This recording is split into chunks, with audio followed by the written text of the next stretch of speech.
Something completely different. So I hope you like it. Maybe it's said too much. Maybe it's not being said enough. Maybe it should be said, but it isn't being said at all. But do you know that we are all full of hope, and I have untamed electricity flowing through the course of my veins? Do you know that that boy who used to sing Beatles at 4 open mics a night is now reduced to advertisement jingles? And the girl who drew posters for all university protests now draws logos for like products. My neighbor who runs midnight marathons now traded his running shoes for brown Oxford. He's now building a corporation, the same one that burned the park he once ran at.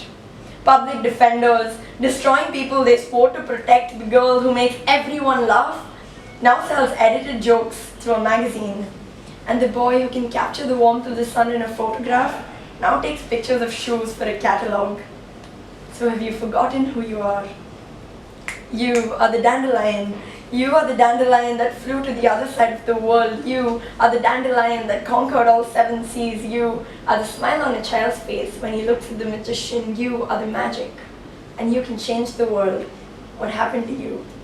You're now working the 9 to 5 you feared. I remember you cried that night at debate camp when you read Marx for the first time because the world is finally making sense to you. But you betrayed the Communist Manifesto when you accepted that job that's leaving thousands of people starving. So don't settle for a paycheck instead of a protest, or a job offer instead of justice, resume for revolution, success for sanity. Maybe, because maybe it's said too much, or it isn't being said enough, or maybe it should be said, but it isn't being said at all.